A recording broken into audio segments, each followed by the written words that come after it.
Hello everyone, welcome back. Our attention so far has been on the problem of secure communication, how to give Alice and Bob the means to communicate with privacy and integrity over an insecure channel. And towards that, we've studied numerous settings, symmetric, asymmetric, identity-based, and numerous tools to provide privacy and integrity, and then also to distribute the keys on which those are based. And this has involved a fair amount of work, but the effort is warranted because secure communication is a very basic problem, and cryptography for secure communication is in wide use, and we'd like to spend the time to get it right. At this point, however, we're going to move on. Cryptographers over many years now have also been concerned with a whole set of goals that go beyond secure communication, and which, for lack of a better term, I'll just call advanced primitives or protocols. These are usually concerned with some aspects of privacy and often with questions relating to social settings. And they encompass things like computing on encrypted data, secure two or multi-party computation, zero-knowledge protocols, and many more things. And over the years, there's been an enormous literature and body of work on these topics, and a lot of it is now advancing beyond research into practice. So we'll start gently by looking at commitment schemes which capture a primitive that we saw earlier in the form of safes in one of our stories. So if you remember, we at the beginning talked about how Alice and Bob wanted to flip a fair coin in order to decide who keeps the car, and came up with a solution that involved safes. So a combination safe like this is one where Alice can set a combination, also called a key, and then she can put a message inside the safe, say by writing it on a piece of paper, putting it in there and locking it. And then that creates a locked safe, which we might denote as this and call C. At some later point, Bob receives this safe. When he receives it, he can't determine what's in it, but if at some point he has the key, he can unlock it and recover the content. So, somewhat abstractly, if we consider what properties a safe provides, the first one, which is kind of the natural one that seems to embody what safes are about, is hiding, which means that as long as you don't have the key or combination, you can't really tell what's inside the safe, and you can't recover the content. But safes also have another, perhaps less obvious property, which is that they are a committal to their content. So this could be phrased as saying that once you put something in a safe and send it away, you cannot at long distance change the content, in the sense that you could have two different keys that would open the same safe to reveal two different contents. And these were the properties we needed for our little application story. In that story, we had Alice and Bob shipping safes back and forth, which is clearly not a realistic way to communicate. And what we're going to aim for here is a cryptographic primitive in the same vein as ones we've seen, which is a mathematical or algorithmic way to realize these safes. But to be somewhat more accurate, of course, a commitment scheme is a cryptographic primitive in its own right, and that's the primary object here. It will have a definition, a syntax, and security requirements, which we'll call hiding and binding, and a safe then should just be viewed as a kind of rough physical analogy or a metaphor for our mathematical notion of a commitment scheme. And as with any metaphor, it has its limits. It's a little like the old Zen saying which says that the finger pointing at the moon is not the moon.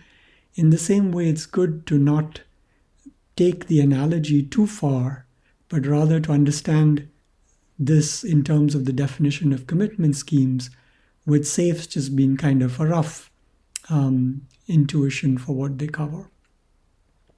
So with that, we can proceed to the actual definition. So as with any primitive, we begin with some syntax. So when you specify a commitment scheme, you will provide three algorithms: parameter generation, commitment, and verification. And they operate as follows. You can run the parameter generation algorithm, which may be randomized, to get some parameters we'll call pi. And these are assumed then to be made publicly available. You can imagine that this algorithm is run by a trusted party who then places these parameters in some public location and then disappears. Its role is complete and it won't have to appear again.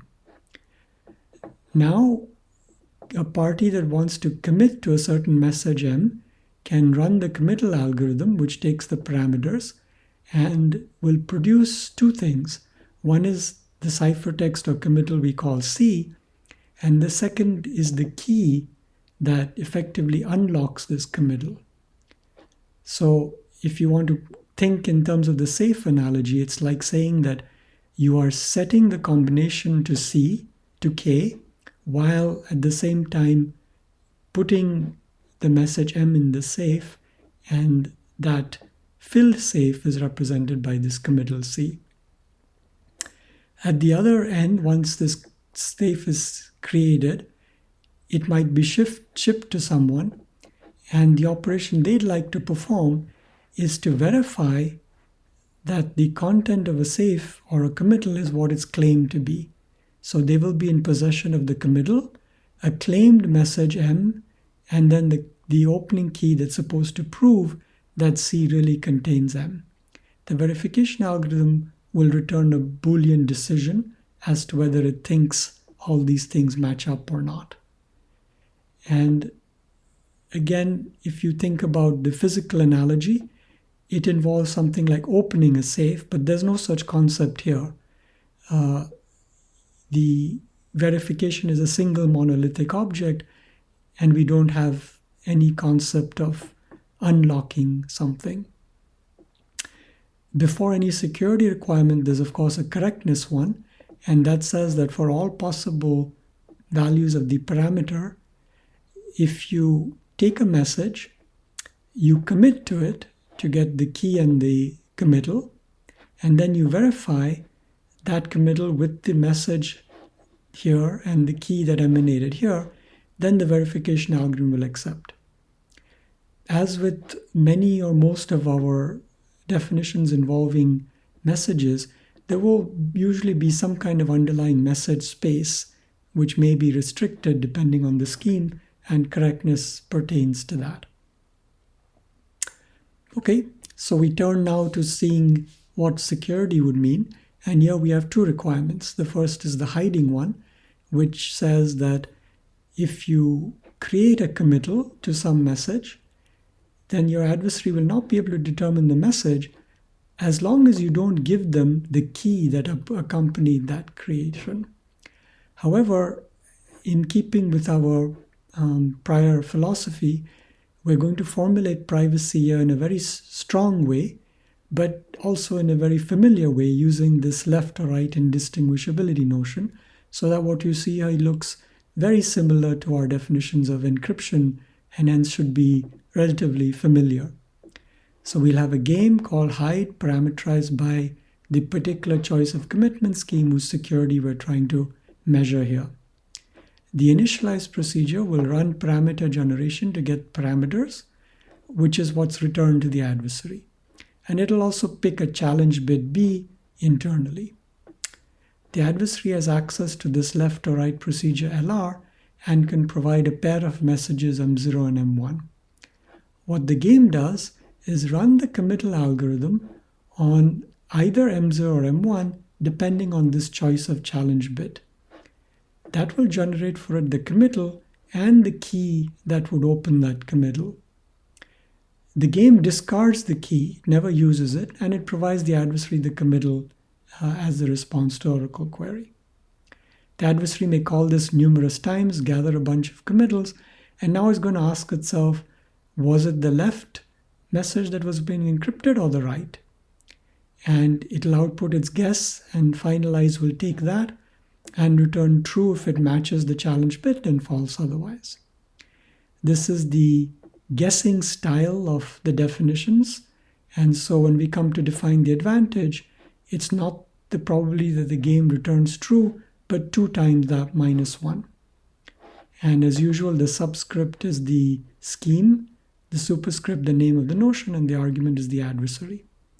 Now, one thing a little different from encryption is that there isn't necessarily a requirement that M0 and M1 have the same length. That is not necessary for commitment schemes, because commitment schemes don't involve any sort of decryption. And so we are capable of achieving privacy even for messages of varying lengths. The second requirement is binding security. So again, we fix our commitment scheme and we have a game. The closest analogy for this game would be collision resistance for hash functions. It's asking for something quite similar. And what it's asking is that as an adversary, you want to create a commitment that can be open to 2 different messages. And you get to pick everything involved. You get to create and pick the commitment C itself and the 2 messages and corresponding keys. And as long as it works out, you win the game. So in the binding game then, initialize will simply pick the parameters by running parameter generation and give that to the adversary as per this return statement. There are no other non-trivial oracles or procedures, and all the adversary does is it trundles along and eventually outputs something which becomes the input to finalize. The adversary's output here is a committal, 2 different messages, and 2 corresponding keys. What does the game check? It checks that this committal is valid for the first message key pair and also for the second one. So it runs verification to get bits V0 and V1, and it returns true if both those bits are 1. So that's saying that somehow this committal is correct for both. But to make this non-trivial, also the 2 messages should be different. Otherwise, of course, it's easy to win and not very meaningful that such a thing would be possible. So to violate binding security, the adversary has to find such a 5 tuple. And the probability that it can do so is its advantage in the sense of bind for this commitment scheme. We now know what our target is, so let's see if we can build something like this. Well, we've covered a lot of cryptographic primitives and tools, so it's natural to try to leverage something we know. And in particular, we've already seen that hiding is pretty much the same thing as IND-CPA security of encryption. So it's quite natural to try to use a given IND-CPA secure symmetric scheme, of which we have many examples. For example, counter mode of a block cipher or CBC mode or something like that. So here's how we might try to turn it into a commitment scheme. We won't need parameters. Formally, that means the parameter generation algorithm will set the parameters to the empty string and return that. What will commitment do? Well, we're going to want to encrypt. However, unlike in an encryption algorithm, which gets a key, none has been provided to the committal algorithm. What it does is it itself picks a key. It runs key generation to get a key. And once it has that, it encrypts the message under that key to get the ciphertext, as this denotes that process could be randomized. It returns that ciphertext as the committal, and it returns the key it used for encryption as the key for the committal. How would you verify if you got a ciphertext and a message and the key that they match up? Well, quite simple. You have the key.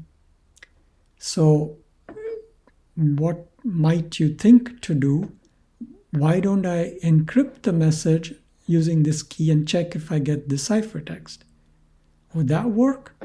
No, because encryption is randomized. You can't, if you were to rerun encryption, you would most likely get a different ciphertext, even if this ciphertext itself had been created by encrypting this message under this key. But decryption is deterministic. So what I'll do is I will decrypt the ciphertext under the given key and just check that I get back the message. And if so, it's okay, otherwise it isn't. Okay, so we have our scheme. So let's start assessing security. Well, we have two things to assess. Is it hiding and is it binding? Now, in some ways, this was created with the intuition of satisfying hiding, and a little thought will show that it certainly does. What does hiding ask? It says, consider an adversary getting this committal. It's not given this key. Can it figure out something about the message? But this committal is just a symmetrically encrypted ciphertext under a key the adversary doesn't know, and we assume the encryption scheme is INDCPA secure.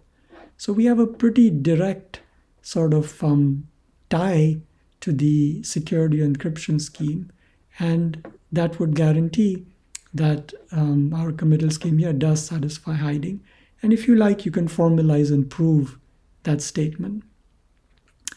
But when we come to binding, it's quite different. And what we recognize there is that encryption really doesn't seem to have anything analogous to the binding property we're seeking here. And remember, what it means is that the adversary is going to try to create a ciphertext and then two different message key pairs such that this ciphertext decrypts to the first message under the first key and the second message under the second key. Now, intuitively, why would we realize that the INDCPA security of encryption is really no reason to think that that job is hard for the adversary? One reason is, in anything we studied about encryption, keys are hidden from the adversary and chosen at random. But here we have an adversary who will go ahead and pick the keys itself. And really all bets are off when you start doing things like that. So in particular, there's an attack we can write down which is extremely generic. So, and in many cases thus will work. Pretty much whenever you have an encryption scheme which never rejects, this attack is likely to work. So the attack is quite natural. What does it do? First, the syntax, our adversary, remember, gets input the parameters. Doesn't matter here since it's the empty string. So what it'll do is it'll pick two keys at random. Now, we would want them actually to be distinct, but with high probability they will be, so I won't bother making that true with probability 1. Pick some message here, some length parameter is inserted to do that, and simply encrypt the message under one of the keys, and that gives us a ciphertext. Now we know that this ciphertext would open correctly to M0 with key K0. How can I make it also open to something else under K1? That's very simple. I can take the ciphertext and simply decrypt under K1. That'll result in some message. By definition now, the decryption of C under K0 is M0 and under K1 is M1. And so when I return this, I will have violated security. So now one could ask, well, but when does this work? And maybe it always works. Well, not quite. Why may it fail? Because this decryption may reject. It may return bot. But when you have schemes like this, for which that never happens, our basic INDCPA scheme, this will succeed. And so not only have we violated binding, but we've done it in a kind of very generic and powerful way. So this totally doesn't work. Okay, so however, before we give up, we may ask, maybe we haven't asked enough of our encryption scheme. INDCPA wasn't the only thing we studied. What if our encryption scheme also had integrity of ciphertext? Remember, that's the notion we need to provide authenticity. And if that happened, would we have binding security in addition to the hiding that we already have? But somehow the same intuition asks us to be wary, and that intuition is that even in INTC text, keys are hidden from the adversary and chosen at random, whereas here keys are picked by the adversary. And so although the above attack now may no longer work, exactly because that decryption operation in the attack will return bot, it's a little puzzle to show that you can build counterexample schemes that are INDCP and INTC text secure, but the commitment scheme defined above fails to be binding. Still, that route is productive in the sense that the literature has even stronger notions of security for symmetric encryption. There's something called robustness, or there's something called committing, which is effectively almost the same under the name. And in some sense, these were recognitions that maybe it would be nice for symmetric encryption schemes to have properties akin to committal schemes. And so the two definitions get kind of merged into one. And once you have that, committal based on symmetric encryption as above does work. But we haven't studied those, and let's continue trying to build committal through other paths. All right, so the second path we're going to try is to look at the other side of encryption, binding of committal, the binding part, which is what failed earlier. We had started by looking at a cryptographic primitive encryption, which gave us the analogy of what we want for hiding. The analogy for binding is collision resistance. So now let's see what happens if we start with the collision resistant hash function, returning L bits of output. Think of L as fairly big, right? 256 bits or more. And we define our committal scheme as follows. Again, no parameters. We just return the empty string. And we write the hash function as a superscript to indicate black box access. Given a message M, your committal is just the hash of M. And we'll set the key to also be the message. So very simple, return the committal here together with the key. How do you verify? You have a committal, candidate, message, and key. Well, it's very simple. You hash the message, the hash function is public and available, and check that you get back the committal. And you check that the key is correct by checking that it equals the message. Okay, so we have our scheme, and now we can ask, and let's this time start with binding. Why? Because indeed our expectation is that this works. And why would it work? Because what does it entail for an adversary to violate binding? It must find a single committal C which hashes to M0 and also to M1, with M0 not equal to M1. In other words, exactly what would violate collision resistance of H. So there's a pretty direct tie again, and it's not hard to formulate a theorem and proof that if H is collision resistant, the scheme is binding. But the other side, when we ask when it's hiding, we fall short for a very simple reason, that this committal algorithm is actually deterministic. And we've seen many times by now that whenever we want this sort of INDCPA style security, we're not going to get anywhere when we have deterministic encryption. And the attack, as usual, is generic. So consider the following adversary who achieves a hiding advantage of 1. And how does it do that? It knows that the committal will be a deterministic function of the message. So it makes two LR queries in which on the left side the message is different in the two of them, but on the right side it's the same. If it gets back the same ciphertext from the two queries, it will be confident that it's in the right game.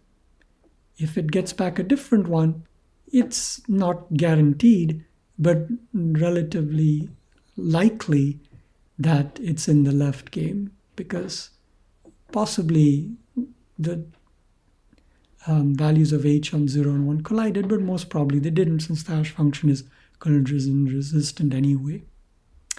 Okay, so we've violated binding. However, we also see that this is not hard to fix. So preserving our hash function, what we're going to do to the commitment scheme is we'll leave parameter generation as is, and before we apply the hash function to the message, we'll throw in some randomness, and that randomness will be our decommittal key. So committal will pick the key at random, an L-bit string, prefix it to the message before hashing, and now return that committal in key. Let's check that verification is still possible. That algorithm gets the committal, candidate message, and candidate key. So it can create the key message pair here, apply the public hash function, and just check that it gets back this, and return true if so and false otherwise. Okay, so let's now consider the binding and hiding security. If you consider binding, H being collision resistant continues to be enough. The fact that the key is here doesn't really change anything. You would still need some kind of collision now on things of the form key concat message to violate binding. But hiding is also provided, at least as long as you're willing to assume that the hash function is a random oracle. If that's the case, effectively, it's not possible for an adversary to make a query involving the key here when it's not a priori given that, which is what happens in the hiding game. And then it really can't tell what message underlies this ciphertext. And again, it's a little exercise to formalize and then prove claims like that. But in any case, what we have now, having covered all that ground, is we do have an example of a secure commitment scheme, and also one that's quite efficient and practical, although it is in the random oracle model. That's one reason we look at alternatives, but the other is simply, it's kind of fun to see how you can build these. We're going to now consider and build a commitment scheme using number theory, in particular the hardness of the discrete log problem, whose merit over the prior scheme is first that it doesn't need a random oracle, it just needs a collision-resistant hash function. And second, it has homomorphic properties which make it very useful in protocols. So the setup is what we usually have when we study the discrete log-based cryptography. We've fixed some cyclic group, we've fixed a generator of it. Here we'll assume that the order of the group is prime. Remember, that means, for example, it's not ZP star for P a prime, but there are many other groups, elliptic curve ones or subgroups of ZP star or whatever. Our hash function is assumed to have range Zm, in other words, possible exponents of G for the group. And now we define our commitment scheme. Now this commitment scheme will make non-trivial use of the parameters. So the parameter generation algorithm will pick a random exponent and then create the group element at H, which is G to the power X, and it'll return that as parameters. Once it's done this algorithm will go away. What that means in particular is this X is not visible to anyone at this point. It's forgotten, and the only thing we have is H. How does committal work? With oracle access to the hash function and with H as a parameter and M as input message, it will pick as key a random point in Zm, in other words, a random exponent. Then it will apply the hash function to the message to get another exponent. It will raise G to that power and multiply by our parameter H raised to the power of the key. This group element is returned as the committal, and of course, as usual, K is returned as the key. Okay, let's check verification. It gets the committal message and candidate key, access to the hash function, and of course, it gets the parameter. Well, once you know the key, you can just reevaluate this formula and check that it equals the committal. So you perform this over here and just check that you have it right. Okay, so now what about its security? We're not going to prove this, but it turns out that this is binding as long as the discrete log This problem is hard in G, and also H is collision resistant. Intuitively, that's because if you can violate binding, you would find the discrete log little x over here of H to base G. With regard to hiding, it's not only satisfied, but it's satisfied in what we call unconditionally. That means that any adversary, regardless of its running time or the number of queries to the random oracle, it's not a random oracle, so it doesn't matter. Any adversary will have zero advantage. So it's information theoretically providing hiding. And this is simply because of sort of group properties, which ensure that the committal is effectively a random group element no matter what. This is effectively the Pedersen commitment scheme, except that I believe the latter was really defined as the special case in which the hash function was the identity and the message was already an exponent, was in ZM. One of the nice attributes of that particular case is that the commitment scheme is homomorphic. What this means is if I have a commitment in the Pedersen scheme to a message M1 under key K1 and another commitment to a message M2 under key K2, these are group elements. Suppose I multiply them, I will get G to the M1 plus M2, H to the K1 plus K2. And if I designate M as M1 plus M2 mod M, then the commitment, this turns out to be a commitment to this message. In other words, the product of the committals of M1 and M2 is a committal to the sum of M1 and M2. And this turns out to be useful. All right, so we can now return to our example or a story in which Alice and Bob were getting divorced and they want to flip a common fair coin to decide who keeps the car, but they're remotely located, so they have to do this at long distance. And the naive protocol that they consider is that Alice simply flips the coin and sends it to Bob.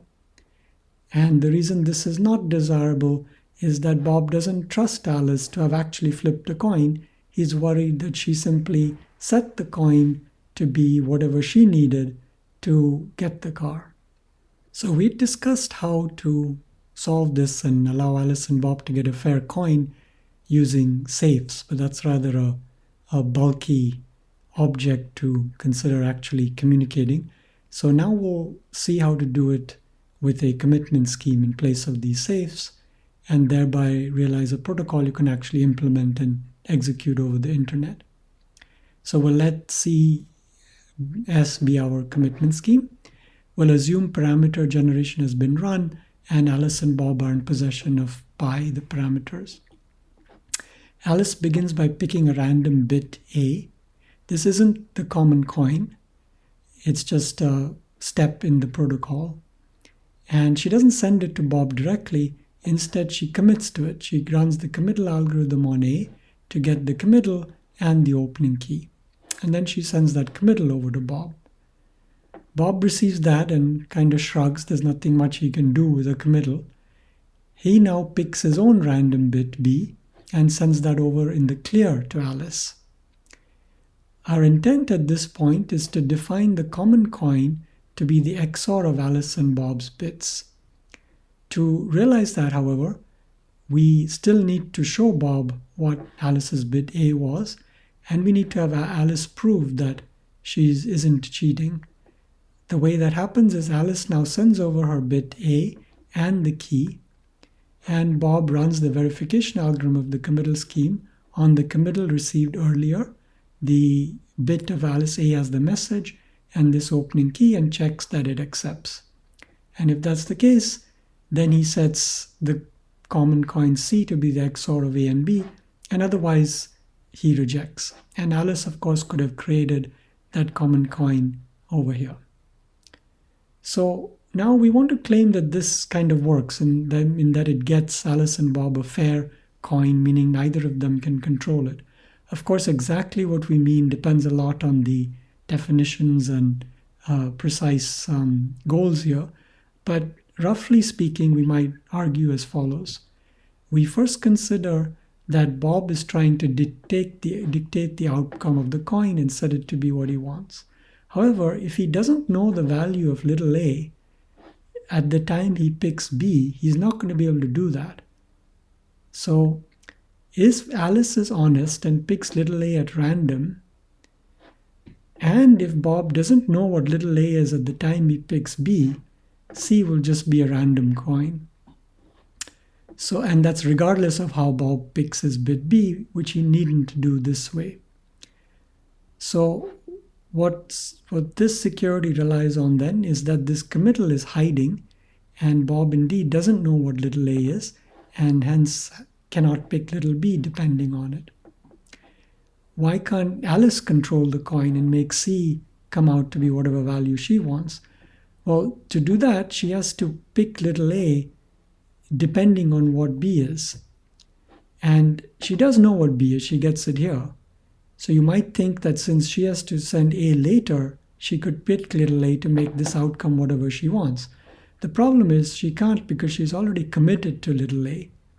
And so here we think of her as cheating. She may not pick little a at random over here, but no matter what, she's not capable of creating a committal which can be open to two things. So there is some unique value of a, whatever it is, which she has fixed before seeing B, and that disallows her from controlling the value of the common coin.